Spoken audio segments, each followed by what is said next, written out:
Ukienda vijijini sehemu nyingi, fursa zipo za kilimo, ufugaji na biashara ndogo ndogo. Isipokuwa zinakumbana na changamoto nyingi zikiwepo mawasiliano, barabara pamoja na umeme. Kwa hali hiyo, ili kuweza kutatua hizo changamoto tatu, kuweza kufanya jamii kwa ujumla iweze kuendelea, unakuta huu umeme unahitajika sana. Hasa ukiangalia sasa hivi sayansi na teknolojia inaingia karibu kila mahali. Hivyo pasipo nishati unakuta hizi teknolojia za ubunifu haziwezi kuingia katika maeneo kama haya. Umeme ambao haujaunganishwa na grid, tafsiri yake ni nini? Kwa Kiingereza wanasema DRE, yani Decentralized Renewable Energy. Ni umeme ambao unajitegemea katika eneo husika bila kuunganishwa na grid ya taifa. Na ni umeme unaozalishwa kwa njia mbadala, sio kwa kutumia diesel wala nini. Inatumia umeme wa jua au gesi. Kwa hali hiyo, tunapotambulisha mradi kama huu, unasaidia jamii inayohusika na unazalishwa kwenye ile jamii inayohusika. Ndio maana unaitwa Decentralized Renewable Energy. Mradi huu ni mwendelezo wa mradi wa awamu ya kwanza uliokuwa unafanyika katika mkoa wa Dodoma, Iringa pamoja na Morogoro. Kwa awamu hii ya pili, mradi huu unafanyika katika mkoa wa Arusha, mkoa wa Manyara na mkoa wa Kilimanjaro. Lakini sana sana tumebezi katika mikoa miwili. Arusha tunautekeleza katika halmashauri ya wilaya ya Arusha vijijini, katika kata ya Nduruma, kata ya Bwawani na kata ya Mlangarini. Na katika mkoa wa Manyara tunautekeleza katika halmashauri ya wilaya ya Babati vijijini, katika kata ya Magara, kata ya Nkaiti na kata ya Mwada. Kazi ya Kakute ni kusambaza teknolojia na kujenga uwezo wa kiuchumi kwa wananchi walioko pembezoni. Hivyo hatuwezi kusema kwamba sisi ni kampuni ya sola au ni shirika la kusambaza sola vijijini, hapana. Sisi kazi yetu tunayoifanya ni kusambaza suluhisho zinazowakomboa wananchi kiuchumi. Ikiwa na maana kwamba wakati wa kutambua mahitaji ya wanakijiji, tunaangalia karibu kila aina ya hitaji na jinsi haya mahitaji yanavyobebana. Changamoto kubwa kwenye kilimo cha mboga mboga na matunda, masoko, kwa maana ya kwamba mboga mboga zinapokuwa nyingi haziwezi kuhifadhiwa. Kwa hiyo ukikosa ule muda wa kuhifadhi tu, barabara jinsi ya kuzipeleka sokoni zinaharibika. Suluhisho tu kwa ajili ya kupambana na hizi changamoto, kuwa na storage ya kuweza kuhifadhi haya mazao ni mengi sana, kwa sababu wakulima vijana wengi wamerudi kwenye kilimo. Kwa hiyo mengi yanaharibika. Pia na ile dryer ya sola kwa ajili ya kukausha. Baada ya kukutana sasa na wadau Kakute, tukaona kuna fursa ya sola, na hii fursa ya sola sasa imeleta mabadiliko makubwa kwa zaidi ya 50 mpaka 70. Sasa hivi tumeweza kupunguza matatizo ya kutumia gharama hizi za umeme. Mabadiliko tunayosemea makubwa ni shilingi 1,500,000 ambazo tulikuwa tunazitumia tangu mwanzo. Sasa tunatumia shilingi 50,000. Kwa hiyo tuna akiba shilingi 100,000, ambayo 100,000 hiyo ni faida inabaki, tunakuwa tumesave kutokana na matumizi ya sola. Basi unapotumia sola, ukishafunga sola, gharama zote za uzalishaji zinaendelea kushuka siku baada ya siku. Kwa hiyo uhakika wa kuwa na faida kwenye kilimo unapotumia sola kwa kilimo inasaidia.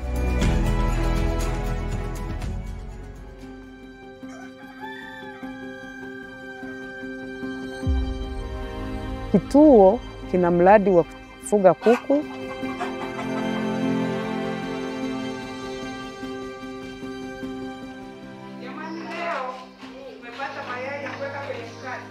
Mahali hapa akina mama tulionao wanajishughulisha na mradi wa kuoka mikate, kutengeneza sabuni, mafuta ya kujipaka na mradi wa batiki. Pia kituo kina mradi wa kilimo, ambacho kilimo hiki tunategemea maji ya umwagiliaji kutumia sola. Mpaka sasa hivi tuna miezi mitano toka tuanze kutumia sola hii, lakini tumeona manufaa, tumeona faida kubwa, kwa sababu mwanzoni tulikuwa tunatumia jenereta kupampu maji, kumwagilia bustani, gharama ilikuwa kubwa sana. Tulikuwa tunatumia lita 20 mpaka 30 kwa siku 3. Wakati tunatumia jenereta tulikuwa tunajaza maji lita 8,000, lakini baada ya kupata sola, kufunga sola, tumeongeza matenki ya lita 10,000 na bado tutaendelea kuongeza matenki mengine, kwa sababu nguvu ya sola au jua linawaka kila wakati. Kwa hiyo imetuhamasisha kila wakati tuwe na maji, tusiweze kupungukiwa. Lakini hii pesa tumedunduliza kutokana na ile tuliyokuwa tunanunua mafuta, petroli au diesel. Sola tulionayo ina uwezo mkubwa wa kumwagilia mpaka eka 7, eka 8 kwa ajili ya kilimo, lakini baada hatujaanza kutumia hicho kilimo, kwa tunatumia polepole, kwa sababu shamba tulionayo yanahitaji kuwekewa uzio kuweza kulima vitu vingine. Tunategemea oli hii kulikodisha hapo baadaye kwenye mambo ya mikutano, mambo ya sherehe. Hapo tunategemea kutumia taa, kutumia mziki, kutumia feni, zitakuwa hapo zikitumia sola. Baadaye itatuletea faida tukishakodisha. Huu ni mradi ambao tayari utazalisha, utakuwa manufaa kwenye kituo.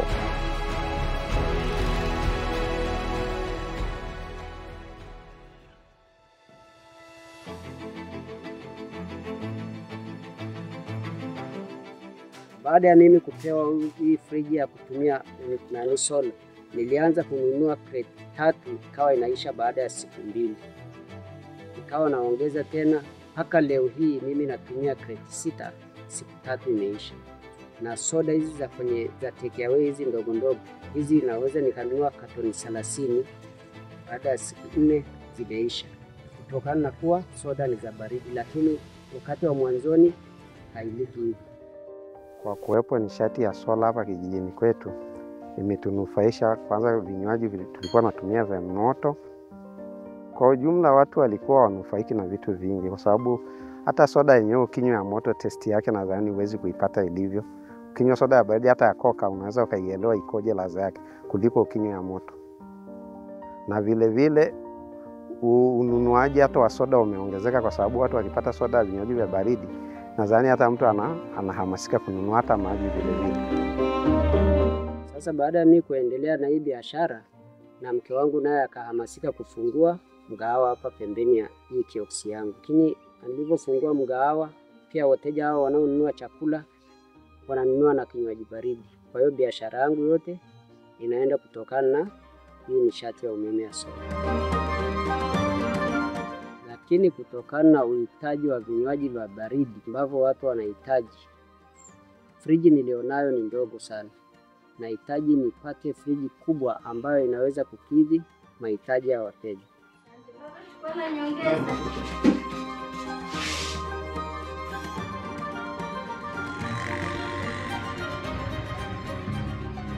Kwenye kitongoji chetu cha Njoro bado hatujafikiwa na umeme wa TANESCO. Hivyo iliwalazimu watu kutembea urefu wa zaidi ya kilomita 2. Watu walikuwa wanafuata huduma kunyoa na kuchaji simu. Nikaona nitumie fursa kabla umeme haijaja, nitumie sola. Saluni yangu nilianza na mashine moja. Nilikuwa sichaji simu, nilikuwa nanyoa tu. Nilikuwa siwezi kuchaji simu kwa sababu mtambo niliokuwa nayo ulikuwa ni mdogo. Huduma ilikuwa haina kasi sana, maana hata ikifika jioni moto unakata.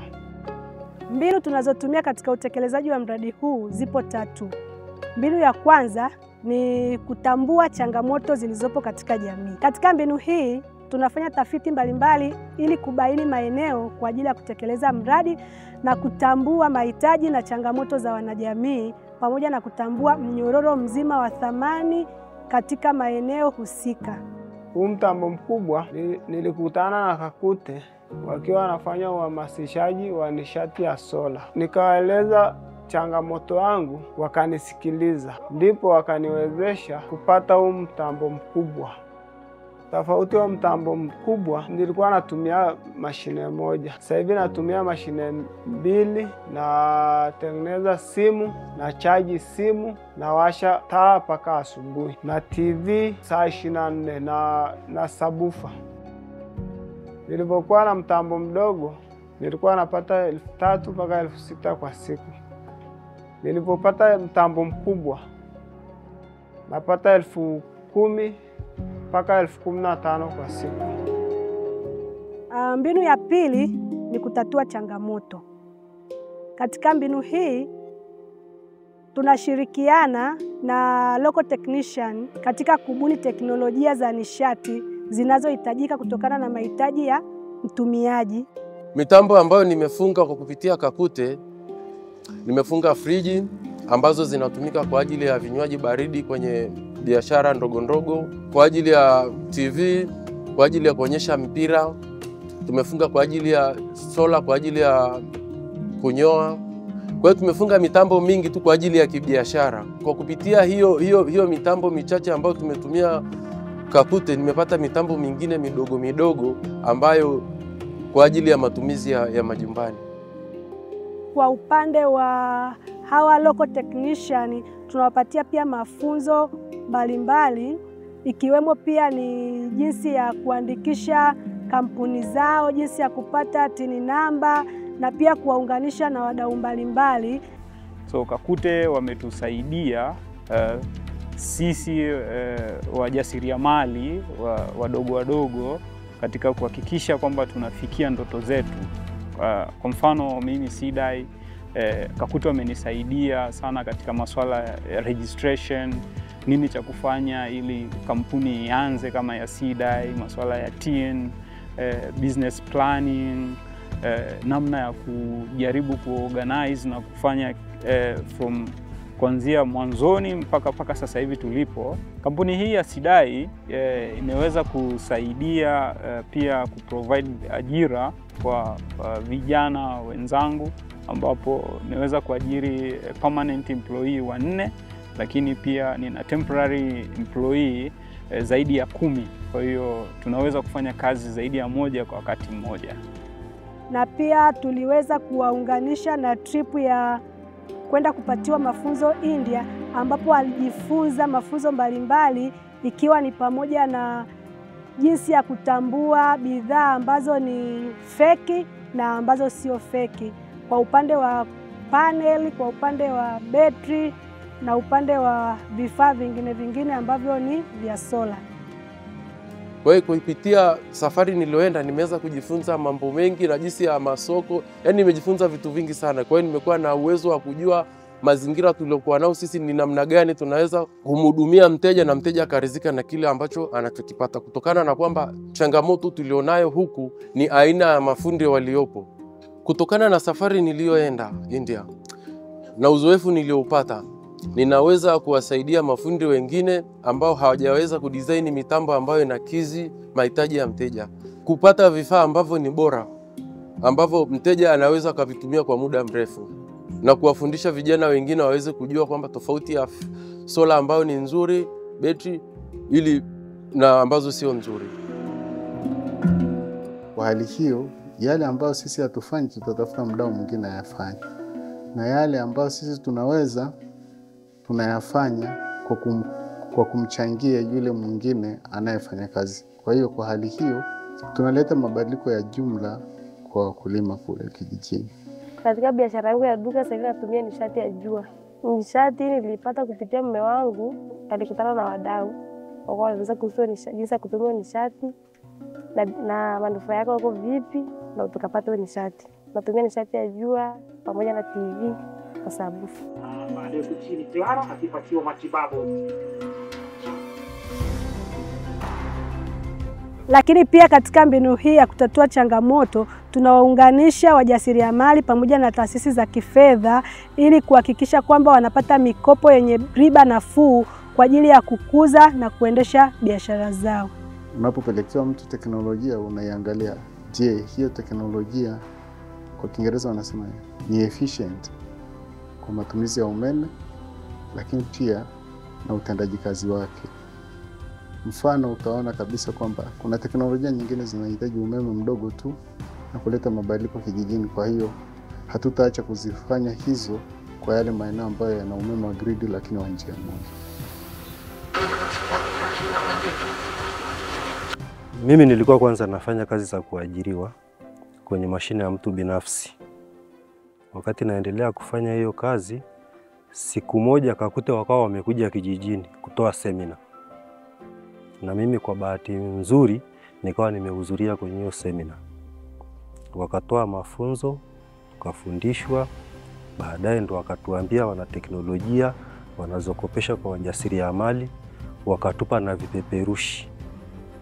Kipindi nikiwa nikifanya kazi ya kuajiriwa, mashine hiyo ambayo ilikuwa natumia ilikuwa haikoboi mpunga.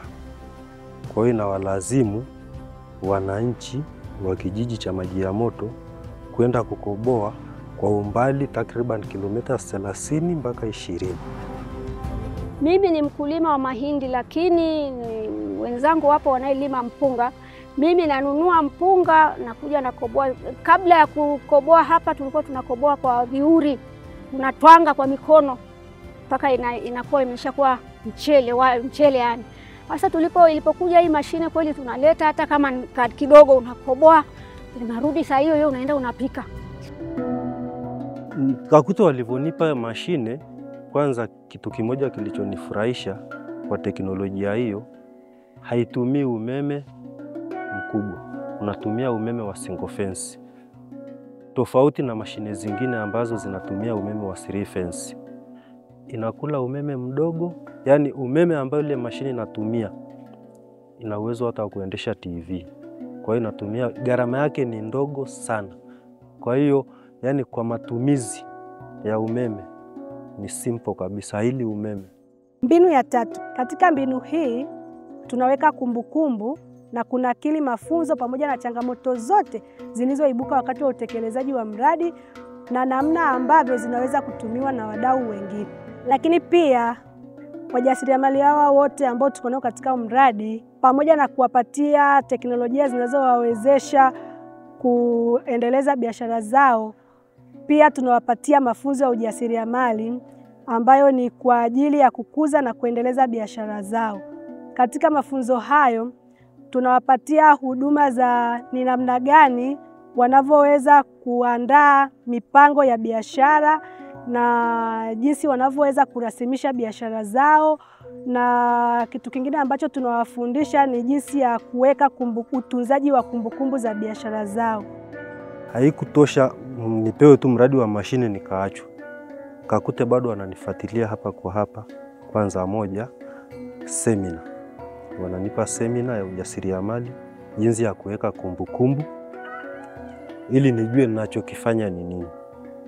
Kulingana na elimu waliyekuwa wananipa wao, imenisaidia mimi mpaka nikawa na miradi midogo midogo kama ufugaji wa kuku, ufugaji wa nguruwe, lakini ni kutokana na elimu. Kwa sababu mtu anaweza akakupa hata mamilioni ya pesa, lakini bila elimu hiyo hela haiwezi kufanyia kitu chochote, kwa sababu hujapata elimu jinsi namna ya kutunza hiyo fedha au kutumia hiyo pesa. Kwa hiyo nawashukuru, maana wamenipa teknolojia, lakini bado wamenipa elimu jinsi ya kutumia hiyo teknolojia. Siri nyingine niliyogundua ya mafanikio kwa hiyo teknolojia, kiharibika kitu chochote, mimi ni fundi mchundo. Kwa hiyo na uwezo wa kurekebisha marekebisho madogo madogo. Kwa sasa hivi kuna uhitaji mkubwa wa mahitaji hususan masuala ya sola, kwa sababu ukijaribu kuangalia pia kuna kauli mbiu ya kupunguza matumizi ya kuni, kuondoa hizi carbon emission. So kwa mfano tumefunga system katika ofisi moja ya ADRA. Hiyo system ni kubwa na ina uwezo wa capacity ya kilowatt 15 in terms of inverter, na ni system ya 3 phase, inafua umeme wa 3 phase. Ni system kubwa kwa sababu inafanya wanatumia katika jengo lao lote, mazingira, matumizi yote ya umeme wanayatumia vizuri, na mfumo kama huo unaweza kufanyika katika ofisi zingine kama shule, hospitali, lakini pia unaweza ukafungiwa mfumo mkubwa zaidi kulingana na matumizi watakayokuwa wanayataka au kutokana na vile vifaa ambavyo vitakupo viko katika ofisi au mahitaji ya huyo mteja. Hapa kijijini kwetu kuna changamoto ya umeme, na kipindi naanzisha shule hii nikaona ni changamoto kubwa sana, ikanibidi kutafuta mbinu nyingine ya kupata umeme kwa ajili ya kusapoti huduma hii hapa shuleni, kwani huduma hii ya shule ni vigumu sana kuiendesha bila kuwa na umeme. Hivyo ikanibidi ama ikanilazimu kutafuta wadau mbalimbali wanaojihusisha na nishati za umeme wa sola au wa mwanga wa jua. Kwa bahati nzuri nikakutana na Kakute, nikawaeleza, wakanielewa na wakanipatia sola. Manufaa makubwa tunayopata kwa kutumia nishati ya sola ni kwa ajili ya kuwarahisishia walimu kutoa huduma ya ufundishaji. Walimu wanatumia nishati hii ya sola kwa ajili ya kufundishia watoto kupitia TV, lakini kupitia simu kudownload games pamoja na nyimbo mbalimbali. Lakini pia sola hii inatusaidia kutupatia mwanga, na mwanga huo unasaidia kuwafundishia watoto wakati wa jioni. Hivyo watoto wanautumia muda ule wa jioni kwa urahisi zaidi, badala ya kwenda kuzurura na kukaa nyumbani na kupoteza muda. Ili kuweza kupeleka suluhisho hizi vijijini, huwezi kufanya hii kazi peke yako. Kuna makundi mengi tu ili kuweza kuifikia hizi jamii. Na wakati wa upembuzi yakinifu wa kuanzisha miradi, huwa tunatambua wadau mbalimbali katika ngazi hizo. Ikiwa mojawapo kwanza ni viongozi wa serikali. Wao ndio wanaoifahamu lile eneo linalohusika. Lakini la pili, viongozi wa jamii, wao ndio wanahitaji au wanaojua hitaji la jamii kwa ujumla. Matumizi ya nishati mbadala kama nishati ya sola ni kipaumbele ambacho tunawahamasisha wengi kutumia. Na inapotokea sasa tunapata wadau wanaowekeza kwenye eneo hilo, kwa kweli kama halmashauri sisi tunawakumbatia na tunawapa ushirikiano wa kutosha. Kwa kipindi ambacho nimekuwepo Babati DC, nafikiri Kakute Projects wamekuwa ni wadau muhimu sana katika eneo hilo, katika kuhamasisha matumizi ya nishati ya jua, solar energy, katika masuala mbalimbali ya shughuli za kiuchumi. Mara nyingi mimi nimekuwa nikiongea nao wale walionufaika na hiyo miradi. Wakati mwingine napenda kuwatania kwamba hii miradi mnaona ina manufaa kiasi kwamba mnaweza mkashauri na wengine waendelee nayo, au ni mzigo ambao mnaumia nao kimya kimya. Lakini wote anakuambia yani kwa kweli ina faida. Kama wanaweza wangeweza kuwaunganisha na wengine ili watu wakanufaika zaidi. Kwa hiyo inathibitisha kwamba kweli miradi hii ya nishati mbadala ni muhimu sana, hasa ya matumizi ya nishati ya sola. Kwenye utekelezaji wa mradi huu ulisimamiwa na Kakute na kushirikiana na wadau wengine walioko katika maeneo tofauti tulipofanyia kazi. Lakini kubwa zaidi ni kushukuru sana taasisi za serikali, hasa kupitia maendeleo ya jamii na watendaji wa kata, ambao wamekuwa ni msaada mkubwa sana katika kuhakikisha kwamba yale tunayofanya wanatupa ushirikiano katika ngazi ya vijijini. Lakini pia kubwa zaidi tunashukuru mfadhili aliyefadhili huu mradi kwa kuthubutu tu, kwa sababu ni mradi wa kiubunifu, ingekuwa sio rahisi sana. UN Foundation ya Uholanzi wamekuwa ni msaada mkubwa na wasikivu wazuri. Kila changamoto tulipopata walitusikiliza na walitusaidia.